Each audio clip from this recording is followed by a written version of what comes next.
The Gambling Files podcast presents Desert Island Discs with your host, John Bruford.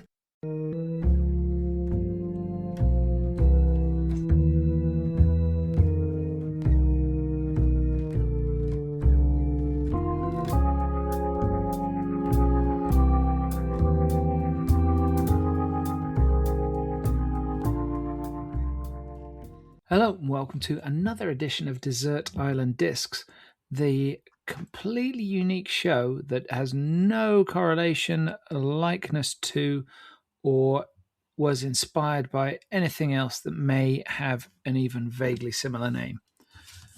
I'm your host, John Bruford, and I'm going to kick off by just telling you a little bit about the concepts, just in case you're new to this. So we have guests who are generally leading lights, luminaries, if you will, thought leaders, if you want to use a really shitty buzz phrase, within the gambling industry generally. And they are, imagine that they are stranded on a tropical island. And it's key that it is a tropical island. There's a lot of vegetation. All of their basic needs are taken care of. So food, shelter, etc. Most food. They don't have any desserts. All the basics are taken care of. They are just choosing things to kind of keep them sane.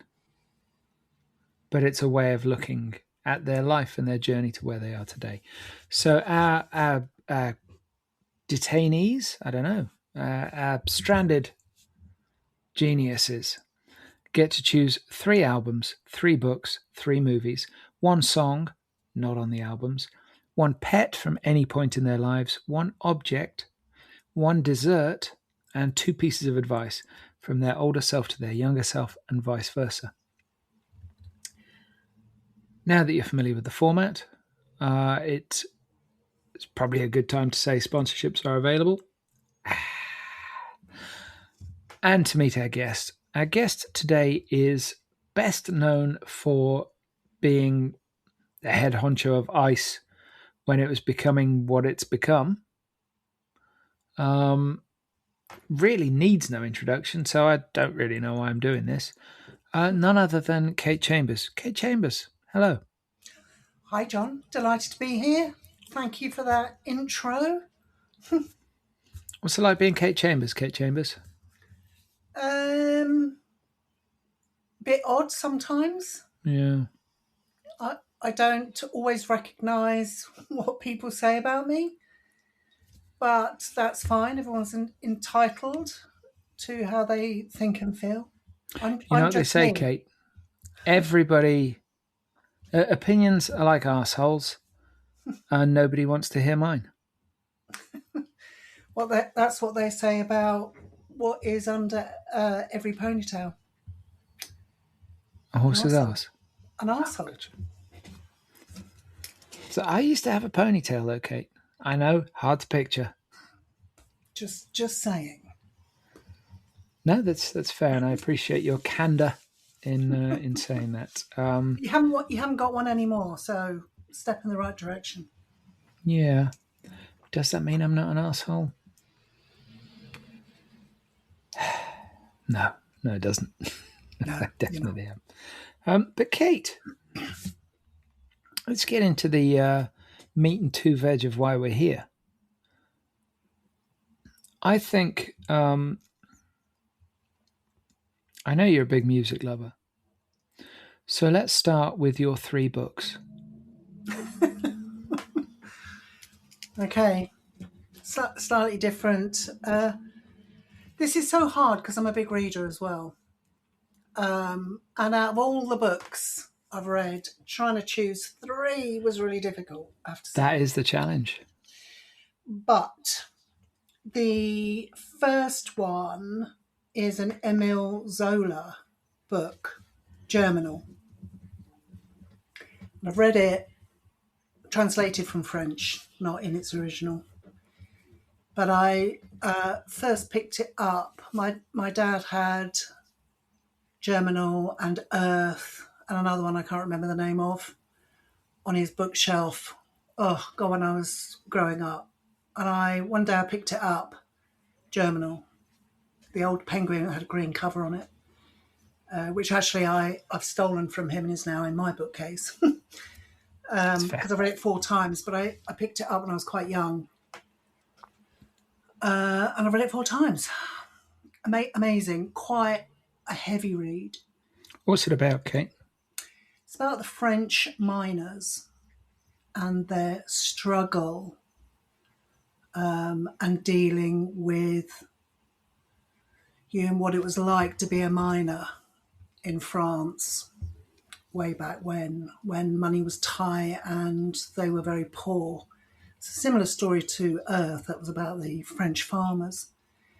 But Germinal is an interesting read, I guess, in terms of what it says about humanity and the struggle that you go through trying to earn a living and provide and, life, I guess. Yeah. Do they go on strike in the book, Kate? Obviously. Good, I'd have been disappointed if they didn't. They're French. It would have felt like, what's he writing about, the Dutch? Well, and they'd never heard of air traffic control back then. So. And of course, Emile Zola is the grandfather of Gianfranco Zola, who played so wonderfully at Chelsea Football Club. I say grandfather. I'm not sure they are related at all. That's an interesting first choice. It's quite a heavyweight first choice, and also it's one that I haven't read. I do remember they did make a movie of it. I think Depardieu was in it. Yeah, they did. But is movie any good? These things, the book is better than the film. Well, I think if it's dealing with the human condition. Well, you have to use your imagination, and you create the figures, and you know what they look like, and you create feelings for them. This is why I think the younger generation miss so much.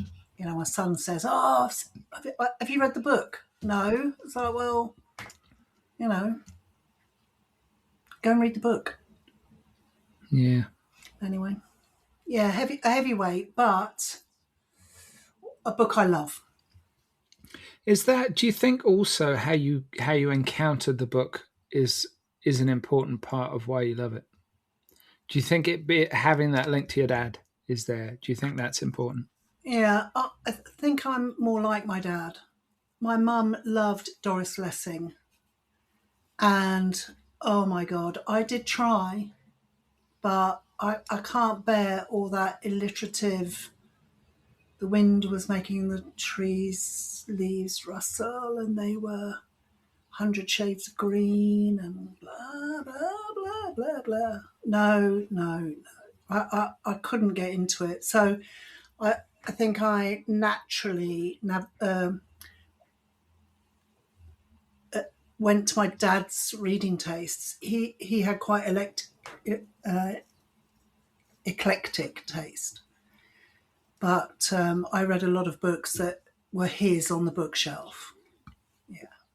You got any thoughts on D.H. Lawrence, Kate? Oh, well, I did English Lit at A-level. So, and D.H. Lawrence was on the list.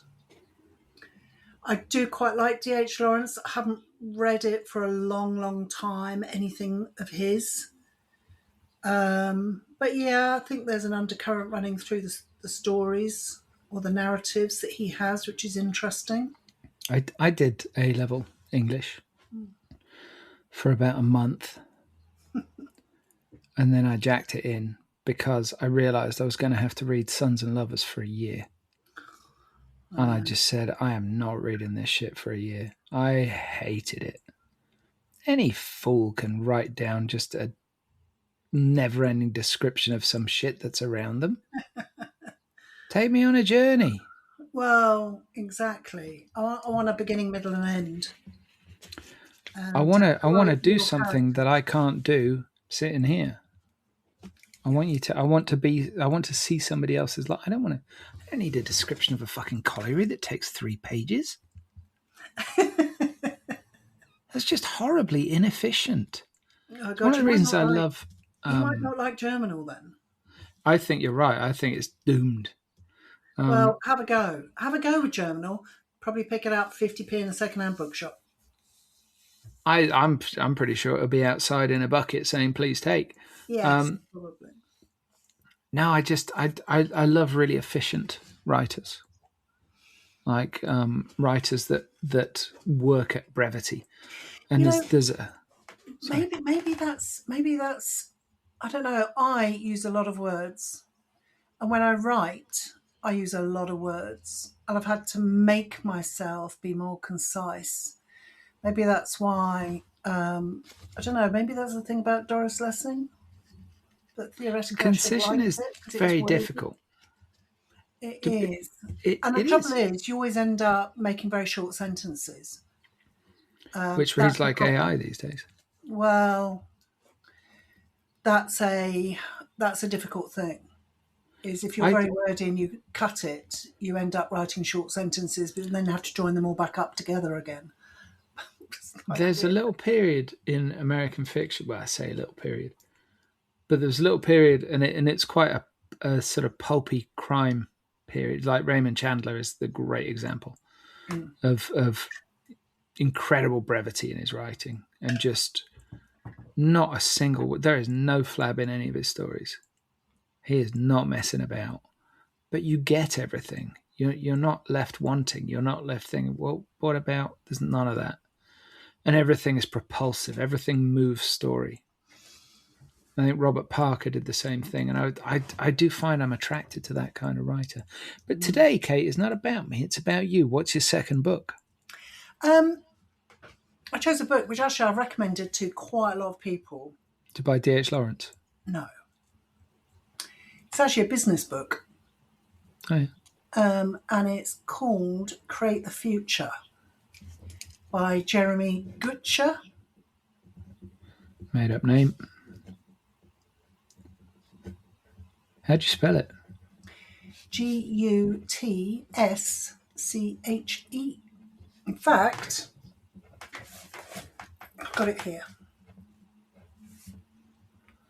Fancy. It's a double book.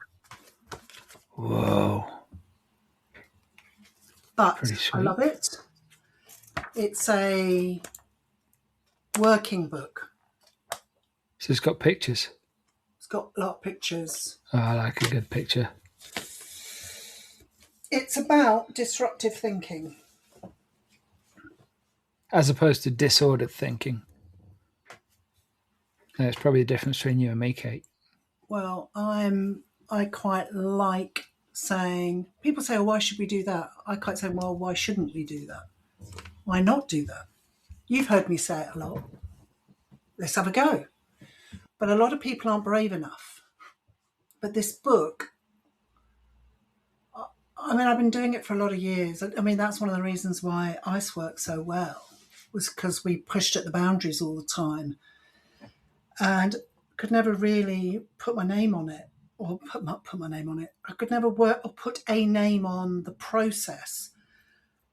And then I came across that, and actually an intro for an advertising agency in ALF, and suddenly what I was doing had a name and I could suddenly explain it.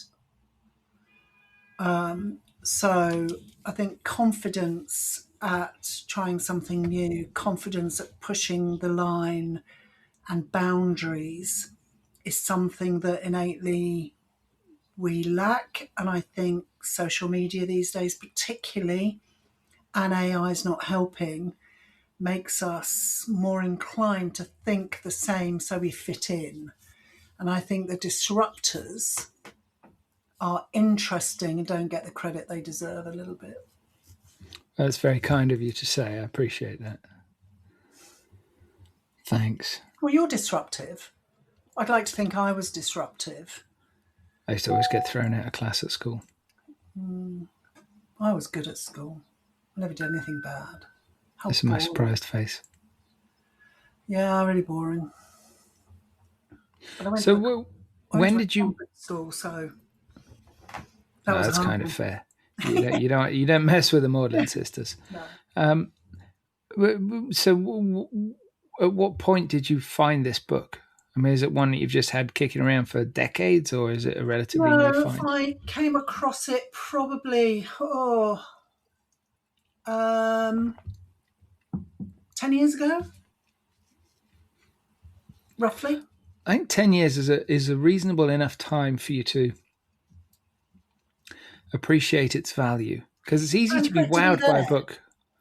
Oh no, totally. Not It's easy to there. be wowed by a Yeah. book when you've just read it, Yeah. but for it to still have value 10 years later suggests that's a potent title.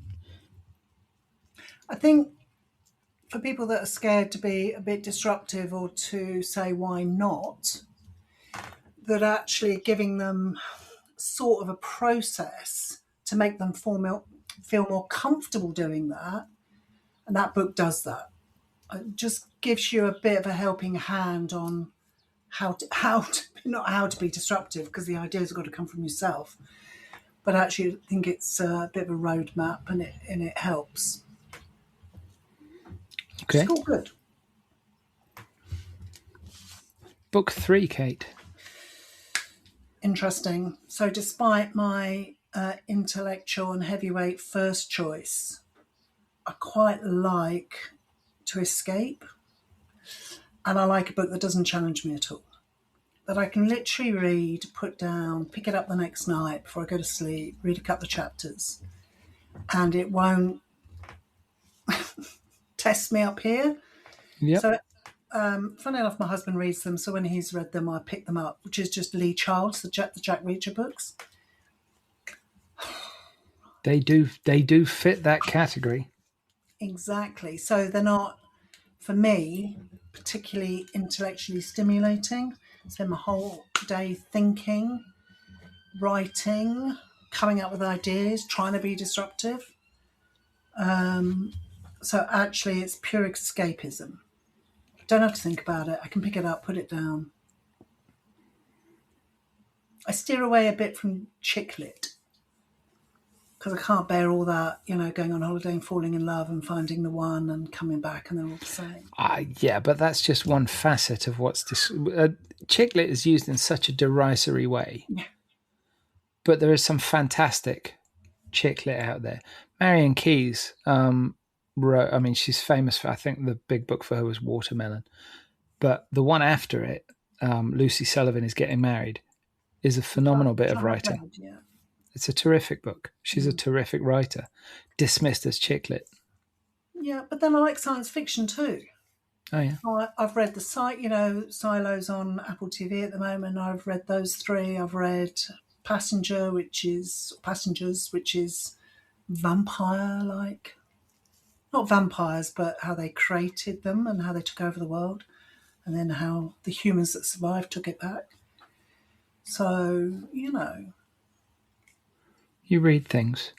I read quite a lot, yeah.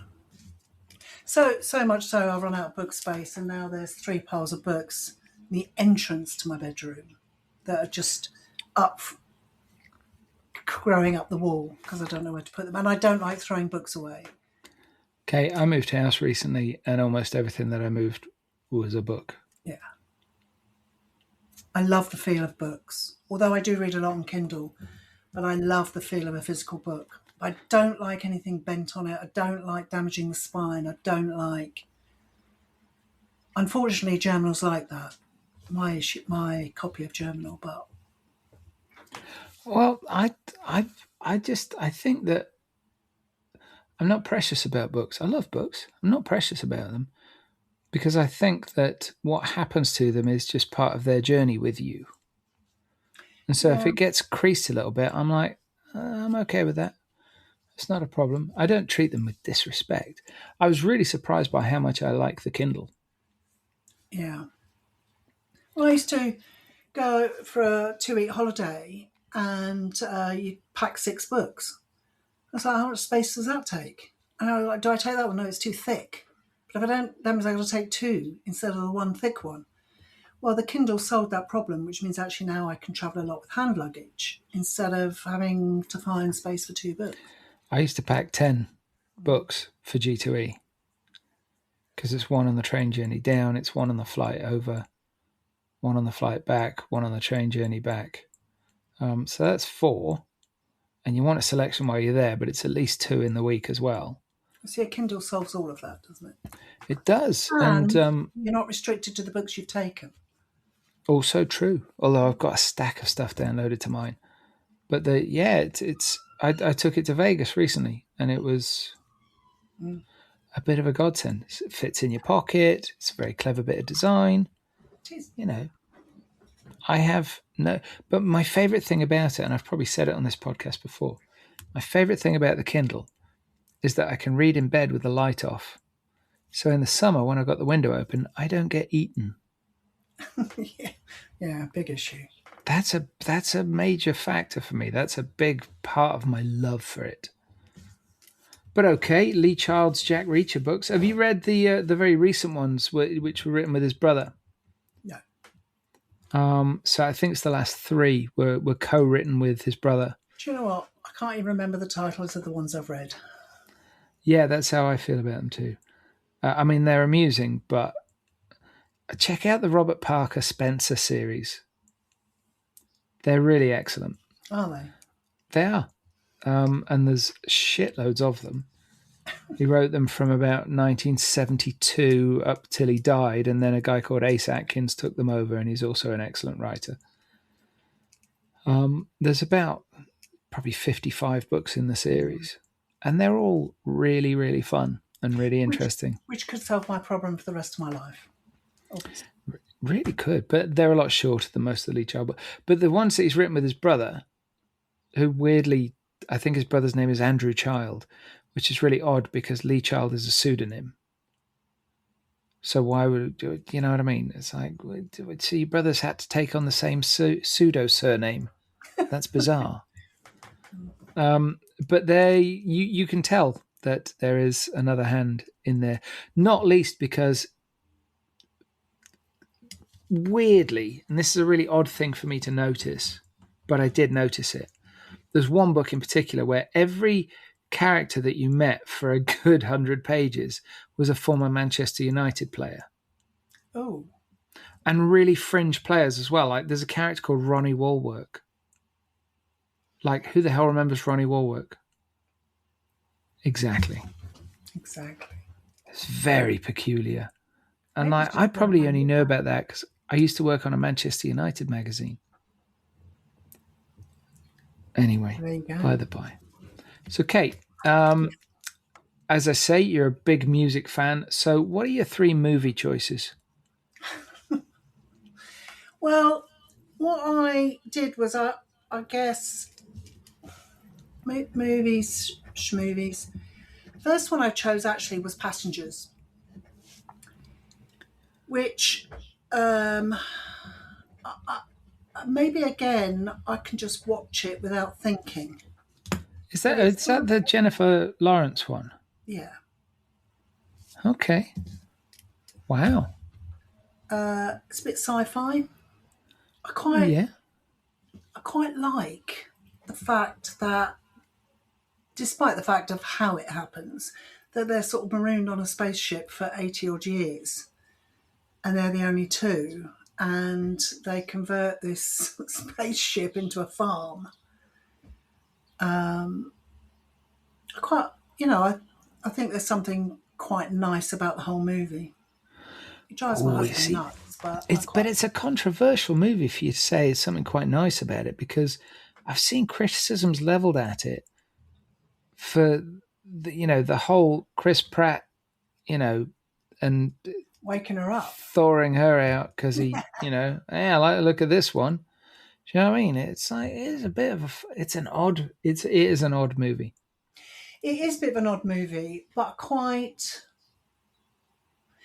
I guess it's the struggle of, and the reasons why. Yeah, what an appalling thing to have done. But people, when they're facing, when nobody knows, facing potentially the rest of their life alone, who, when there's like 500 people downstairs and you can wake any one of them up, who knows what they do. So I sort of get it, but how appalling, obviously. But the fact that, and her reaction to when she finds out, holy shit, I'd probably be exactly the same. Particularly because she had a big life plan based around it. But I just quite like the movie. I think it's quite interesting. I quite like the challenge of it. Quite like the outcome of it. Also, I think it's fair to say Jennifer Lawrence is always good value. Yeah, she's hilarious. When you see her as her, she's hilariously funny. Quite unaffected by it all. Really, really seems like a really nice person. Yeah. But I remember seeing her, and I was Jesus. I was telling my daughter about this. I was telling my daughter about the first movie I saw Jennifer Lawrence in was Winter's Bone. Have you seen Winter's Bone? Fucking hell. It's a bit grim, to say the least. And there's this scene in it where I forget the precise details, but she's being pressured by the police, I think, or somebody's looking for her dad, and she finds out that her dad's been killed, and she is pressured to prove that he's dead. Ooh. And she has to go into a swamp in the middle of the night and cut his hands off to take them as proof that he's dead. It is every bit as grim as it sounds. Okay. And she is phenomenal. She is a wonder in it. And I watched that and I was like, gee, I don't know who this girl is, but Jesus Christ, she is extraordinary. To do that and make it believable is just like, holy cow. And I said to my daughter, well, I saw Jennifer Lawrence in this movie called Winter's Bone, and it's got this scene in it. It's quite disturbing. And it's a bit odd, and I can't really explain it to you because you're a kid. But when you're older, I'll totally let you watch it. So she went on YouTube. Of course she did. But she couldn't find it because it is a little independent film. And it's one of those things where if you take that scene out of context, it's like, meh. If you watch it in the movie and you see her journey and you understand all of the interwoven relationships, then it's a very different experience. I think maybe that's the theme that's running through. I quite like the journey, the beginning, the middle, and the end, or the beginning and the middle, and then the continuation of that journey is quite interesting. And Passengers is quite literally a journey, mate. Yes. Okay, and it's a recent movie as well. What's your next film? I chose Ocean's 11. Which iteration? 2001. Wow. I'll tell you why. It's because on one of my many trips to Vegas, I had dinner with Jeffrey Silver. I love Jeffrey Silver. What an interesting man. Mm. And obviously it's tied back to that. When the mob was still in town. Exactly. So he was on the gaming control board, wasn't he? Yeah. It was just four of us at the dinner. It was quite noisy. It was at a restaurant in one of the big casinos, and which was an Italian restaurant. It was really good. And we sat and we chatted all evening. I was surprised he gave me that much time as I questioned him heavily, obviously about his life. Interesting. So I guess I get the movie. It's Hollywood. It's, a movie. But I also understand actually what actually went on behind the scenes, which makes it, I guess, slightly more interesting to me. It's an interesting production. Yeah, and I've been to the Mob Museum and I've been down to, Kenny Epstein's casino and talked to Roy Student and spent a lot of time with those older guys who remember Vegas as it was. And I think that whole era and the transition that it's been on to where it is now is quite an interesting one. About how you can shift a narrative.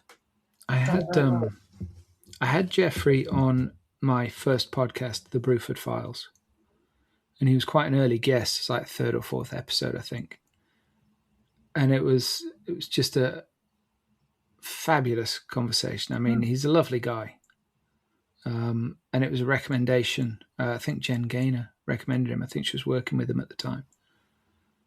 And he came on, he talked about his time at the Gaming Control Board and the mob being in town, all that jazz. And it was really interesting.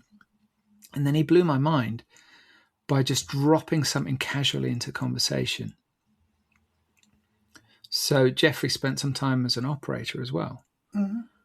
And when he was, I can't remember what the casino was. That's going to bug me now.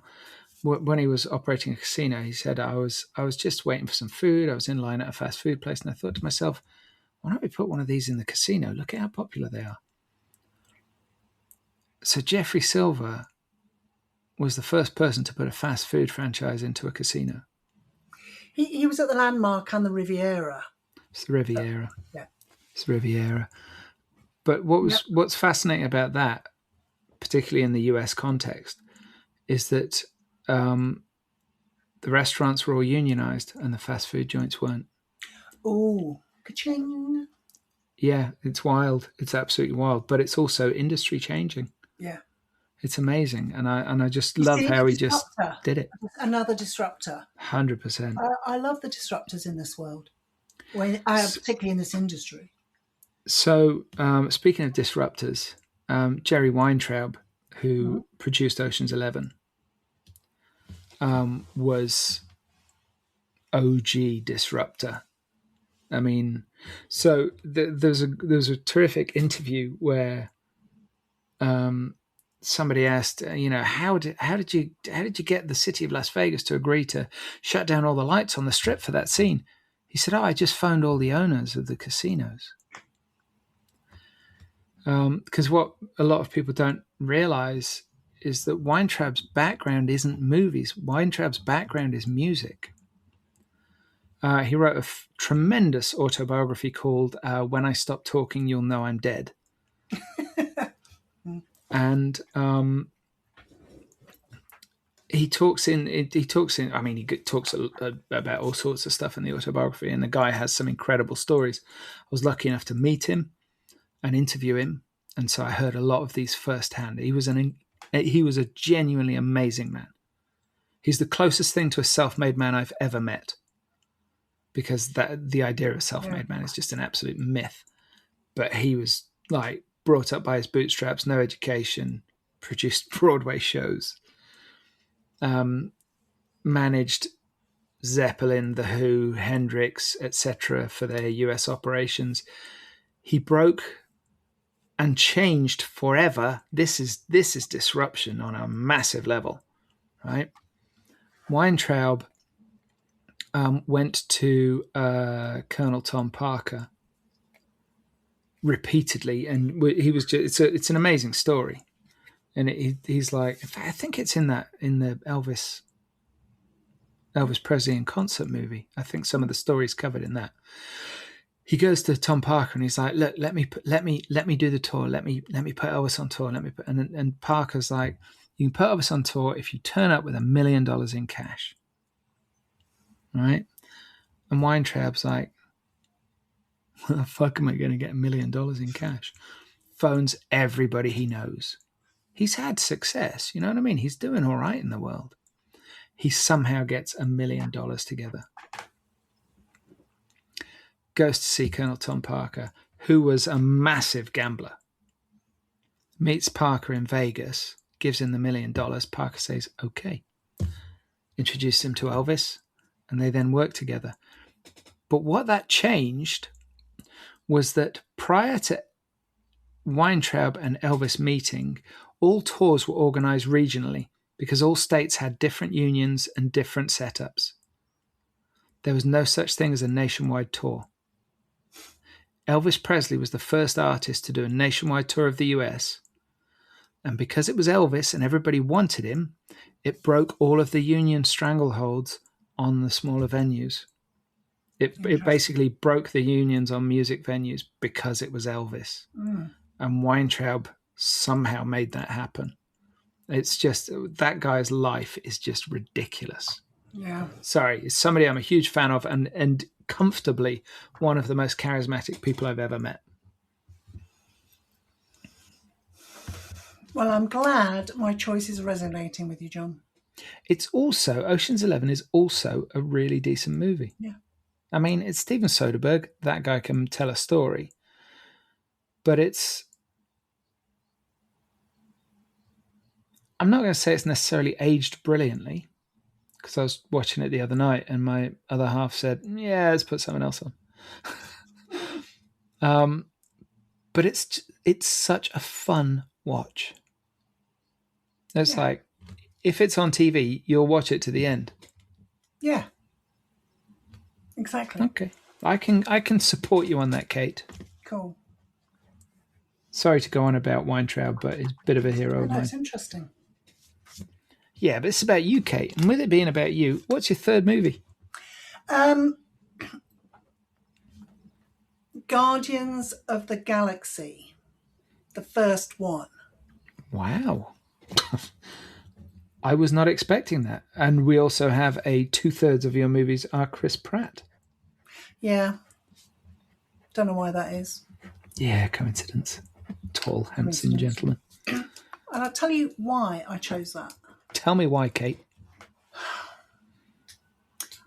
When I was going through that part of ICE, when I was trying to not reinvent it, but trying to move it on, give it a bit of, this, and trying really hard to put a name on this, because people used to ask me all the time, what ICE had that made it different from everything else. And I had to go, it has that thing, that as an organizer of events, you're searching for that thing. Yeah. I was really struggling to explain it, describe it. But I knew how I wanted ICE to make people feel when they came in the door. And when you watch Guardians of the Galaxy, they play a song whose title now escapes me. That first track where Chris Pratt lands his spaceship, goes into that cavern and dances, and he kicks things and jumps and on his way to get the sphere.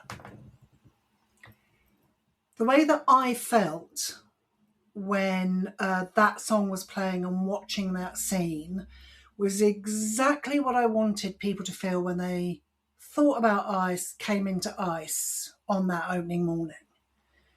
And trying to describe that to the team I had was really hard. So do you know what? I went and bought a PlayStation, actually. Got the company to put a screen up at the end of the office. Went and bought the movie, and I made them all watch it. Because it was the only way that I could at the time was try to tell my team how I wanted people to feel at ICE, and everything they did for ICE was with that feeling in mind. Great movie, but it's that opening. Was it a Pina Colada song? Something? It's Come and Get Your Love by Redbone.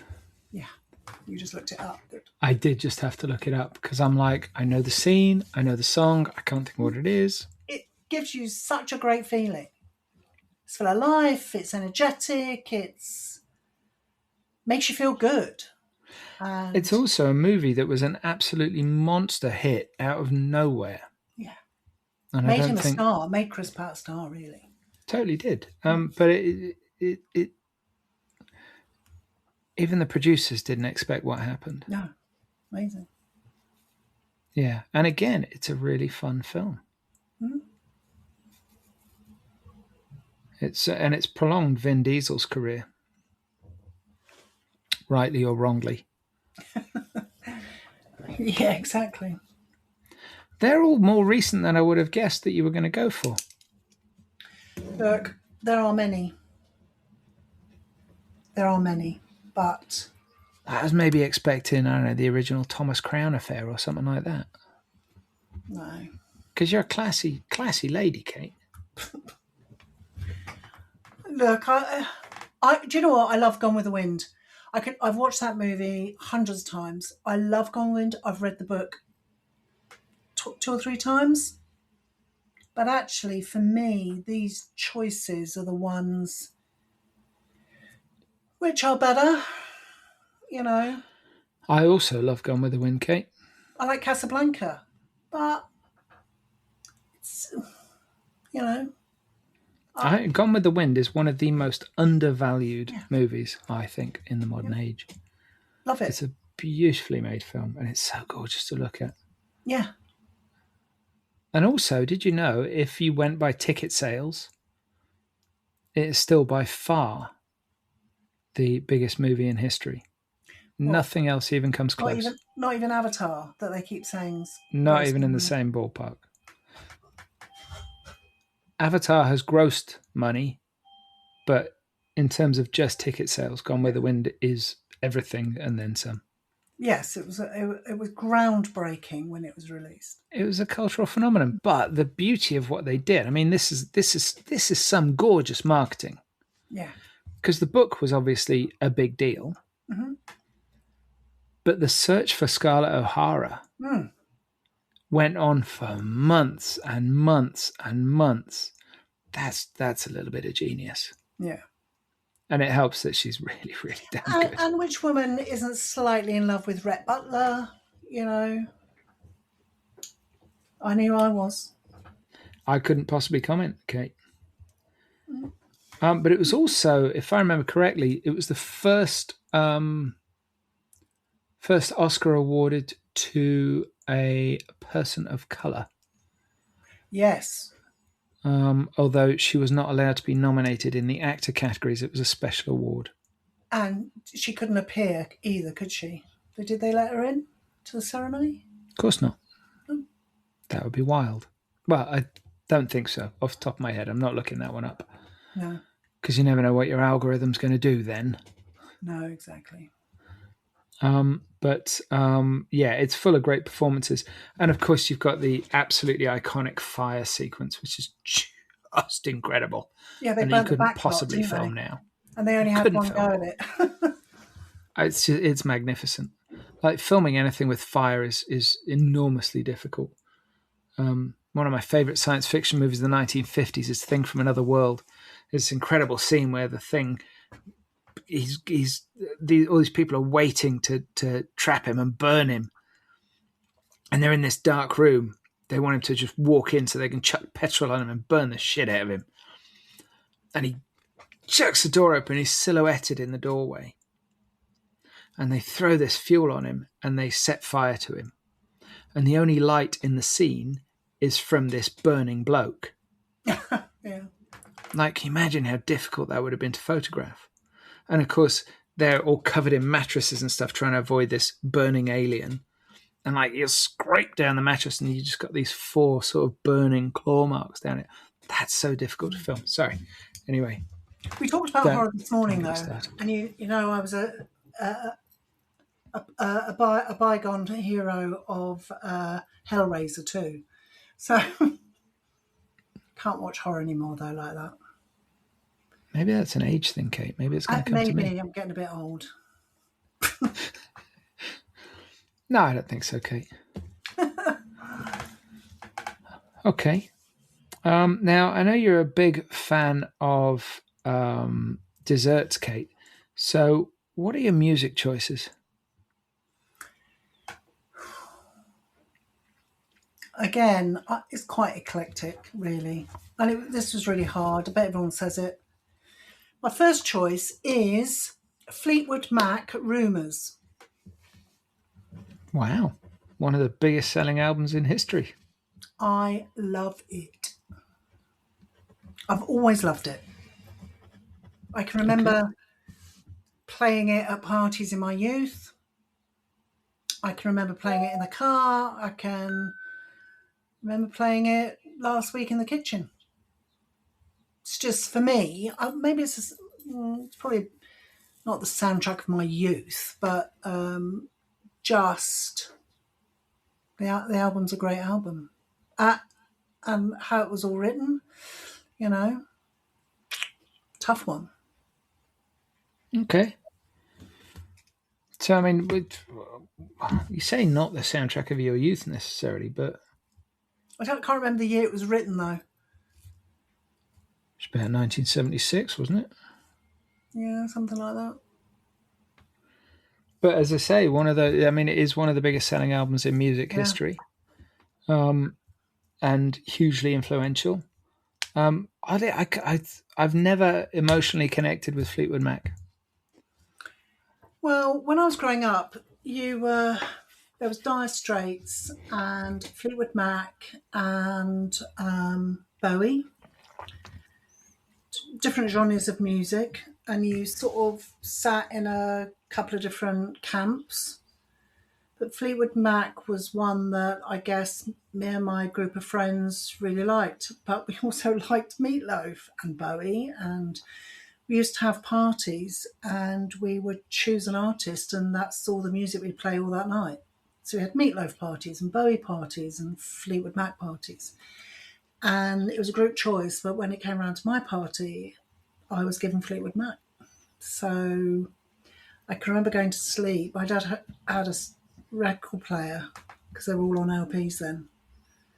And you could hit repeat until someone, after like the 10th time the album had played, because we were all camping out in my living room, said, turn that bloody record off.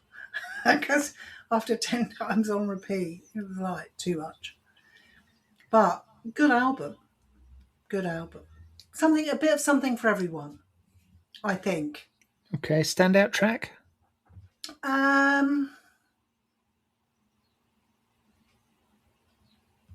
I quite like Go Your Own Way. Okay. Or Secondhand News is always a good one, isn't it? I've no idea, Kate. Yeah. Go Your Own Way. No, I will. What's your second album, Kate? It's got to be a Bowie album.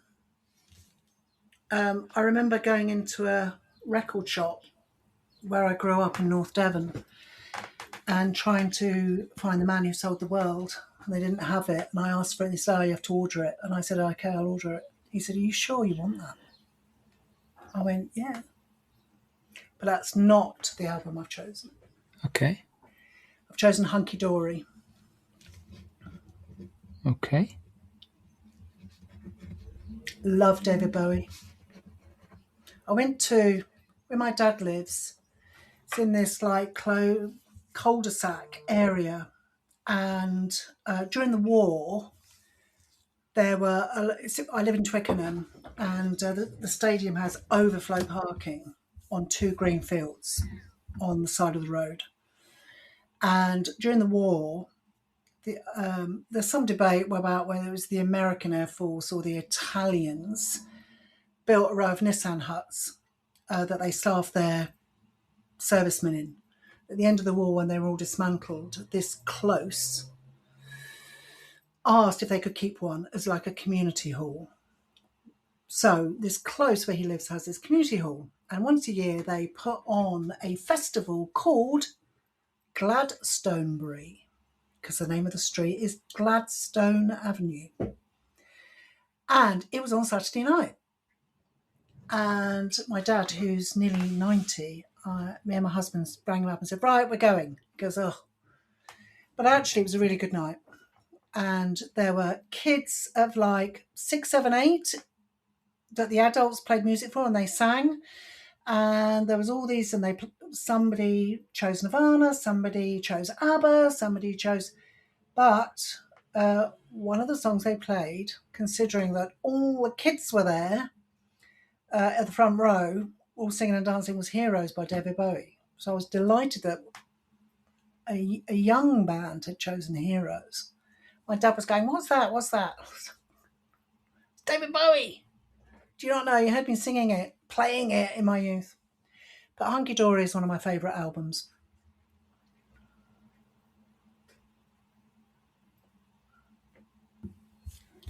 Okay. I don't think many people are going to argue with that. It's brilliant. Brilliant, yeah. A I lot of what mean, he's did was brilliant, but it's all down to well, personal choice, isn't it? but it's another disruptor. Mm. I mean, on a massive scale. Yeah, Um, reinventing himself and disrupting everything, yeah, and even now he, still influencing. he is one of the you can see these. There are little milestones in music, and Bowie's probably got more than one of them. Mm. But I wanted to look something up here. Just so the singles were Changes and Life on Mars. Yep. I didn't realize Changes was a double A side. Mm-hmm. I'm just looking. Hang on. You can keep talking. There's There two. it is. I put Queen Bitch on a playlist Yeah.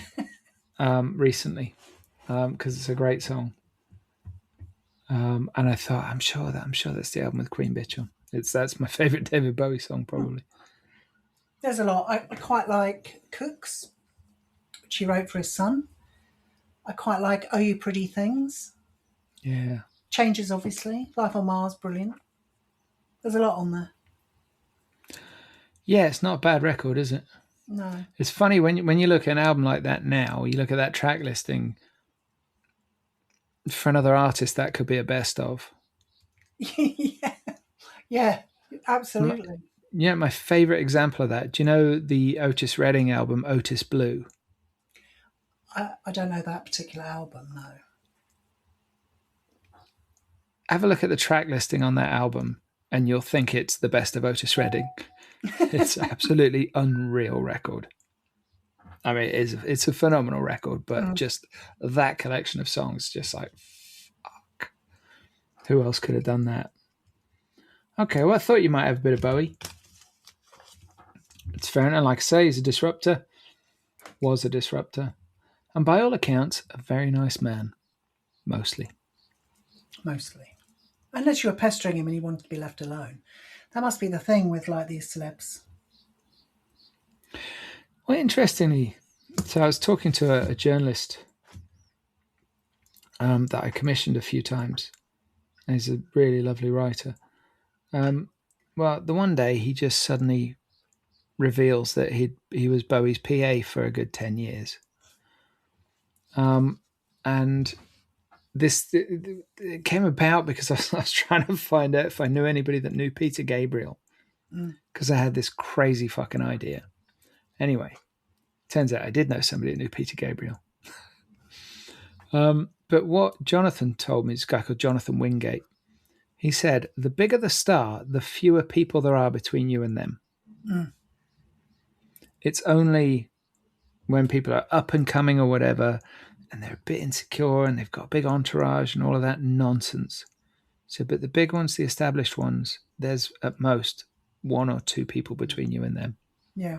And I thought it was really interesting, but he was absolutely correct. There are. And he was that person for Bowie for many years. And he never said a bad word about Bowie. So I think that's a fairly good sign. I like Jonathan, so it's good enough for me. Bowie gets in. Bowie gets in, cool. So come on, what's number 3? Well, I pay for Spotify. And all the time, well, once a year, Spotify sends you a playlist of what you've played and things you might like. Until I shared my account with who was then 18-year-old son, who got into grime and obviously listened to music much more than I did and completely destroyed you might also like this. Mm-hmm. So I had to buy a family account and make him take all his bloody playlists with him to claim back. But not that I'm into grime music, I just think it's a bit noisy, to be fair. It did refresh my look at modern music, I guess. And I So my third choice, although it's only just out, but I did find it on Spotify, is Miles Smith. And his biggest hit that you might have heard of is Stargazing. But there are two songs I've got on my personal playlist. It's the playlist that I put on if I just want music. Stargazing and Nice to Meet You. You have to look it up. Yeah, I've never heard of this dude.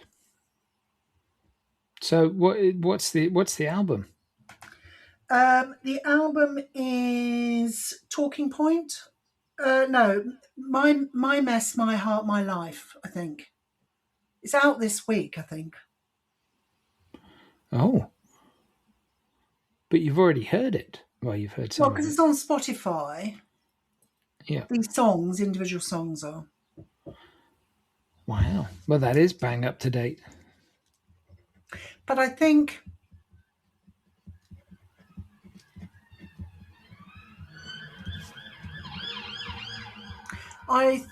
that if you love music, like I said, I took my dad to this Gladstonebury festival, and he kept saying to me, "Oh God, it's just why don't they all just shut up? Why can't they play jazz?" And I said, "Well, that's because you like jazz." And he said, "I know, but jazz is great, isn't it? No one listens to jazz anymore." And I said, "Well, people do listen to jazz because actually there is a jazz club in Twickenham, which I've offered to take you to, and you've said, oh, I don't like that type of jazz." So I said, not only do you only like jazz, you only like one type of jazz, which is traditional jazz, not modern jazz, traditional jazz.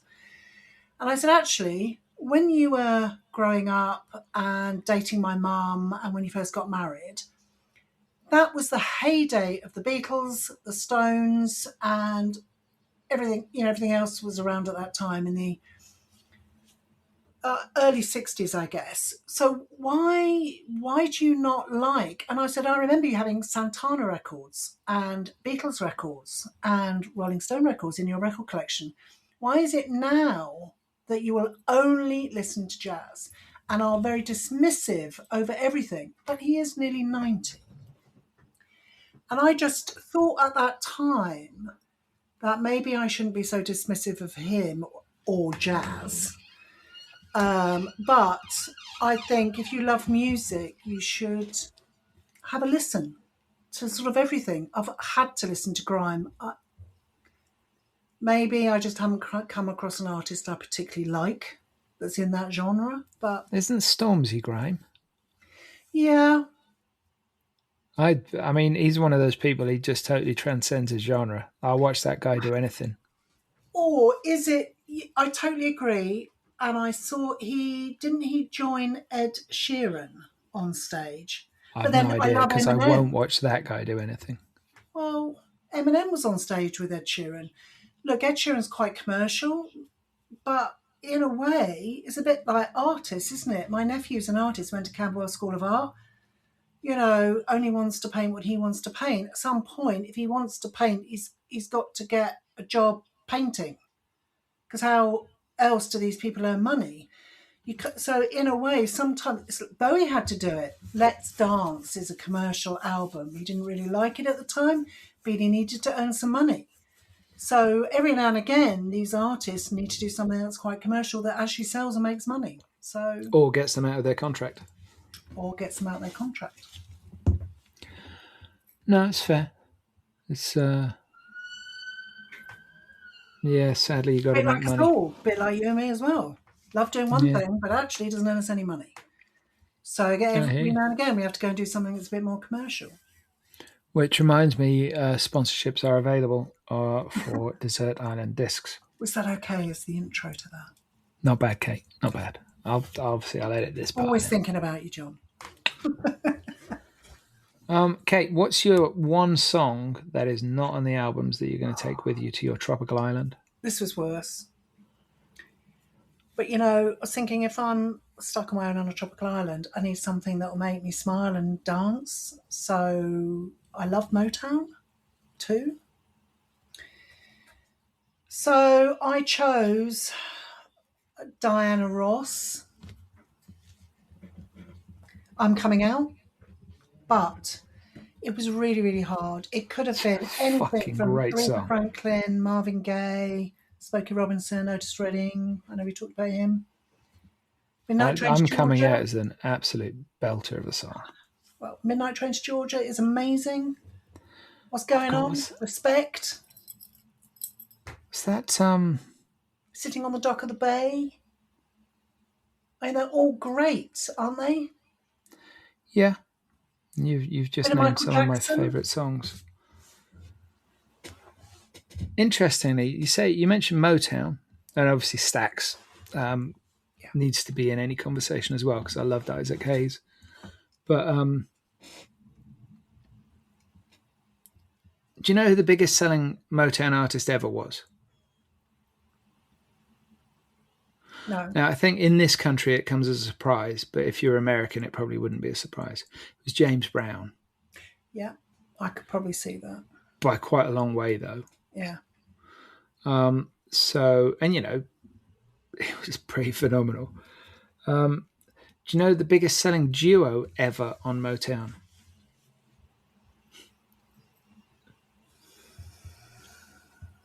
No. Hall and Oates. Oh, blimey. I know, it just feels wrong, doesn't it? It does feel wrong. Now, I was watching the Netflix documentary about the making of the song We Are the World, which I really enjoyed. Really, really enjoyed it. And I've mentioned it on this podcast before, actually. And I loved it because it's mostly Quincy Jones talking about what happened and wrangling all of those egos, because they recorded the whole thing in one night in one studio.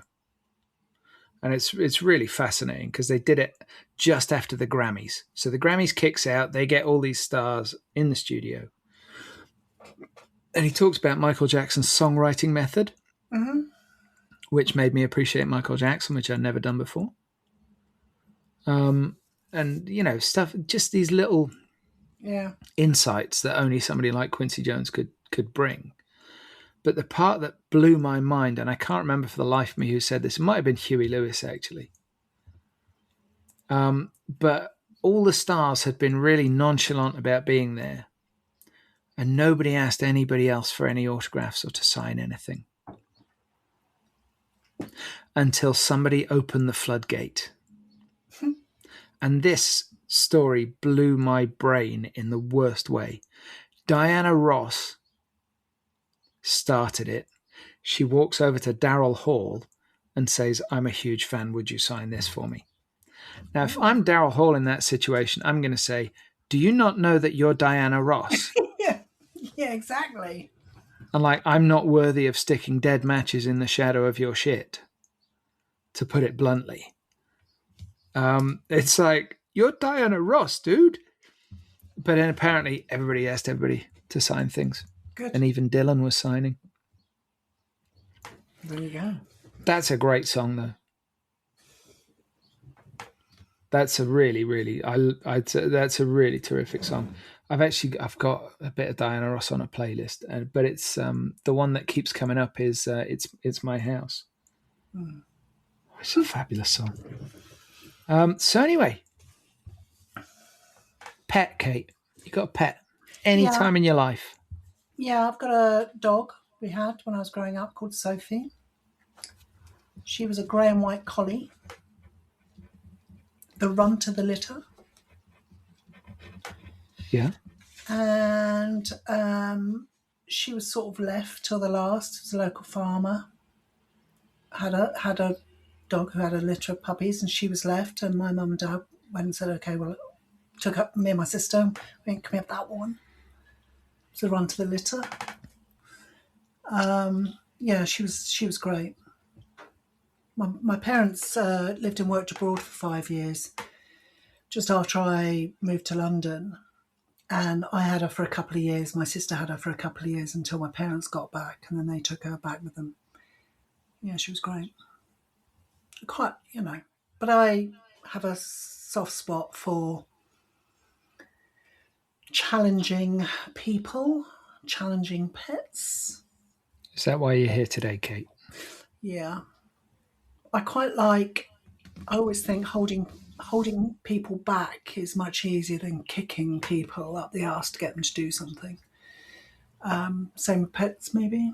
Quite like challenges. Taking the run to the litter is always a challenge. Okay. Well, Sophie the dog. Yeah. Well, we've got a pet now. Trevor, the tortoise. I think tortoises make great pets. Not least because they live so long. Well, they live quite long, but they don't do much. Tortoises? They're mostly just doing tortoisey things, aren't they? They sleep a lot. Yeah. I would if I could get away with it. Their diet's not that exciting either. No, it's mine. I was going to the salad drawer in the fridge and going, where's all the bloody salad gone? Oh, Trevor. Do you not just do the old soaked dandelions? No, we do that as well, because just feeding them out the salad drawer is not particularly a good thing, and they shouldn't have too much sugar because they can't digest it. But, so weeds. I've had to grow weeds in the garden.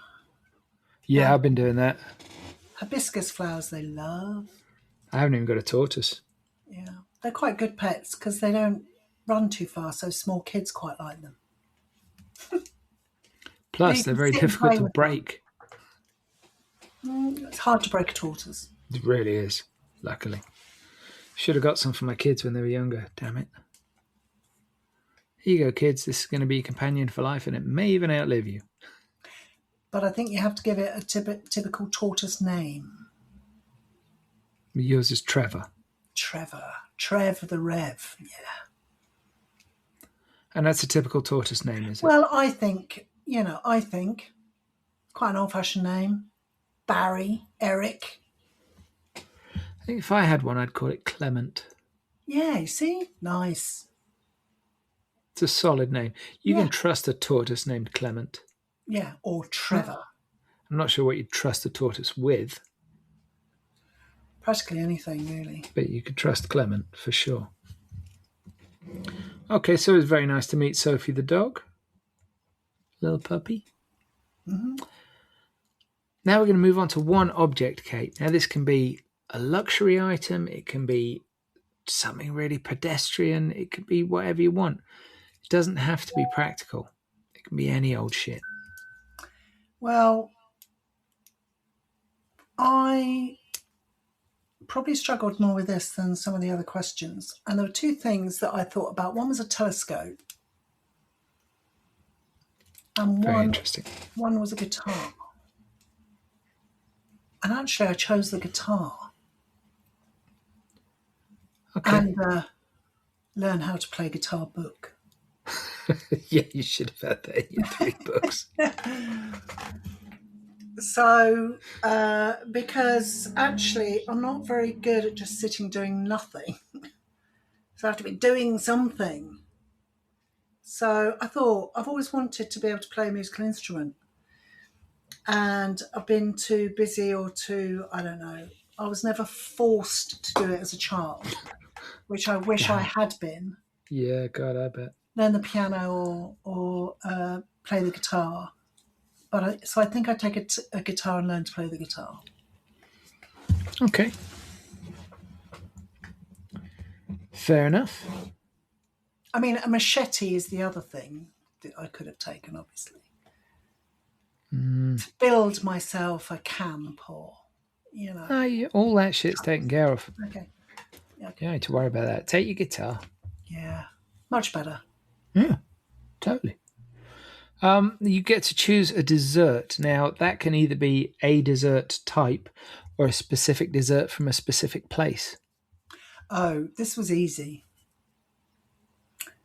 A limoncello panettone. Okay. Is that from a specific place or No, just a thing? one I make regularly myself. You make it? I make it. Whoa. It's delicious. but you make it and you love it. Now that's by itself, that's a little bit unusual.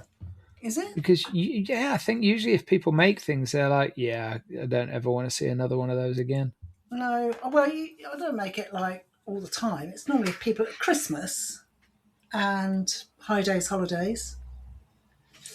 Look, I'm not pretending I make my own pastry. Why would you make your own pastry when actually shop bought pastry is just as good these days? So I could make panettone because I do have a bread maker, and you can make panettone in a bread maker. But actually, I choose to buy a panettone.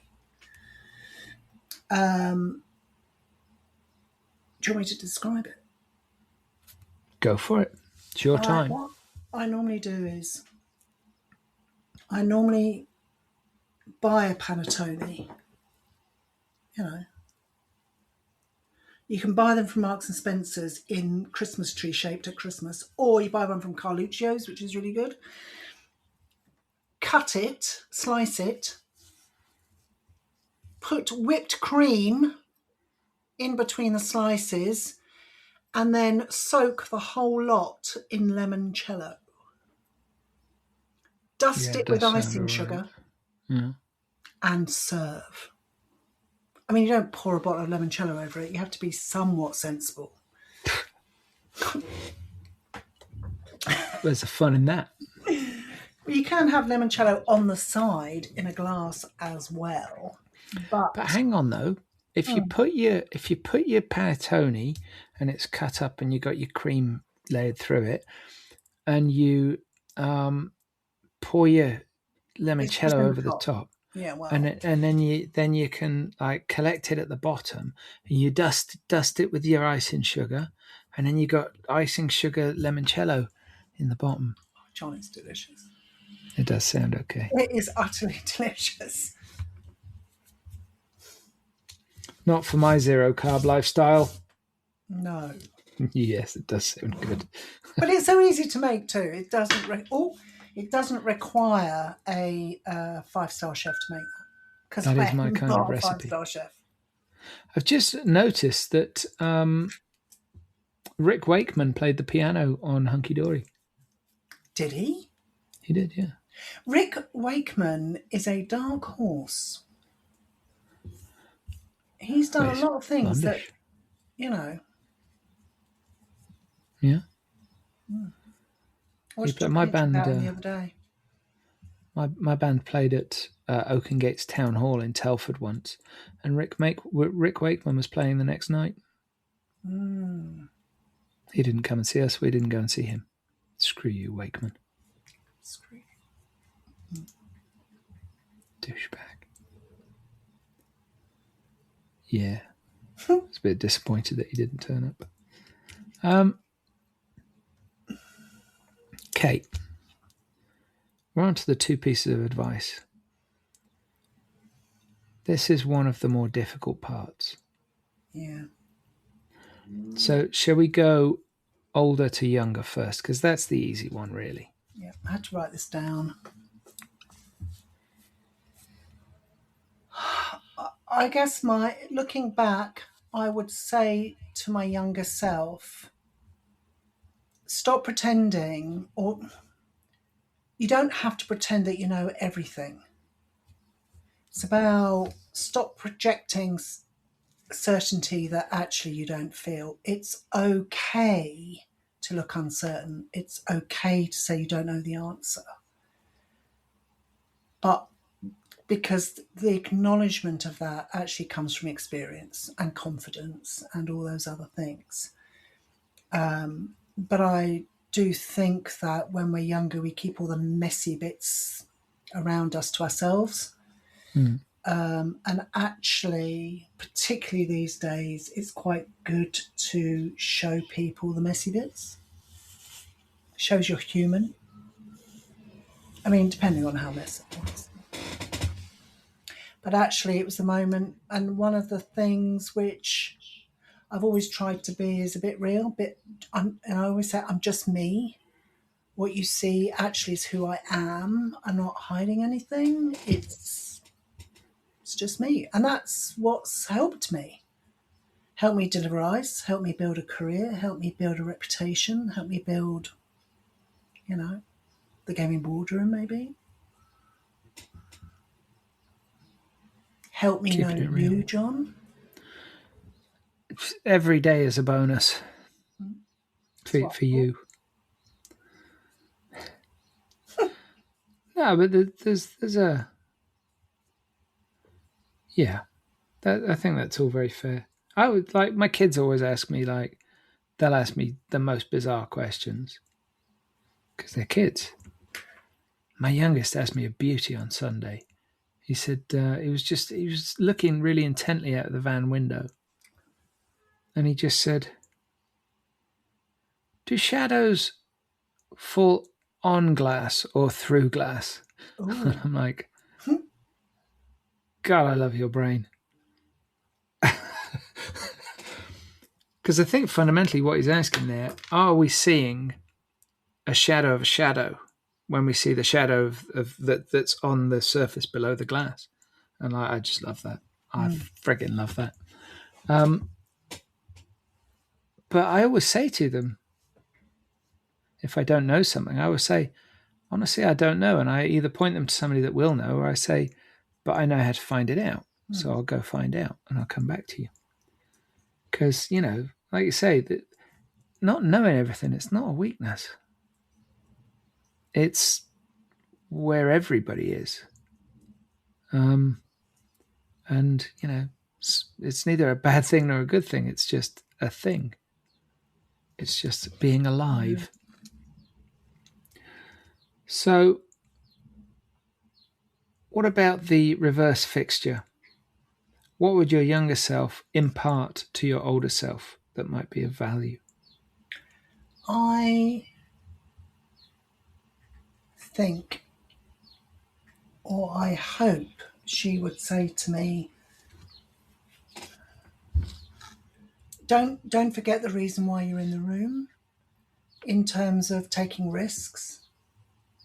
So don't be so good at what you're doing that you forget that actually one of the reasons why you're good at it is that you took all those risks back in the beginning. That you took a risk with a job choice. That you took a risk by choosing a mentor that was right for you at that time. That you tried something that didn't work. So don't forget the journey that got you to where you are and discount it. Keep going back to that risk-taking bit, I guess, because the only reason you are where you are is because of all those risks you took. So continue taking them. That's not a bad bit of advice, that. Well, I think we become very consumed with brand and reputation and trying to protect ourselves from external criticism that we end up playing a safe game. And if we're all playing a safe game, that's boring. And we all become similar. So actually, there's nothing wrong with taking a risk. Have humanity when you take the risk. Be mindful when you take the risk. But actually, continue taking the risks and pushing the boundaries, and don't say, why should I do that? Well, why shouldn't I do that? What could possibly go wrong if I did this? Okay, well, no one's going to die, so yeah, let's take a punt on it. Did I ever tell you what my best mate said to me? No. Well, we were having a conversation. A lot of things to me, but I have said a lot of things to you, Kate. We were having a conversation, and I said to her, I don't know if I've ever told you this, Beck, but when I'm thinking about doing something really fucking stupid, it's your actual voice that I hear in my head saying, are you sure about this? And she said, it's really odd that you should say that, because when I'm thinking about making the safe choice, your voice is in my head saying, what's the worst that can happen? So she's getting more adventurous with age, and I'm getting more risk averse. We're just validating each other's choices there. In absentia, validating. So, yeah, good times. Kate Chambers, you mentioned the Gaming Boardroom there. Where can people find that? At, funnily enough, thegamingboardroom.com. Okay. What can they find there, Kate? Well, we're actually a couple of weeks away from relaunch. Oh, So at the moment, it's how it's been for a while since we launched. It's going to have a bit of a refresh. So we're sort of aiming for the end of July, which gives us another 6 weeks to sort our lives out and do something slightly more interesting. disruptive, Kate. Disruptive. It needs a refresh. Everything needs refreshing every now and again. It's our turn. Hopefully, so I would say definitely come back towards the end of July and have a look. Okay. Kate Chambers, thank you for joining us. Well, thank you for having me. I know it's been on the cards for a while and I've resisted. But I don't know why I resisted. It's been great fun. Me neither.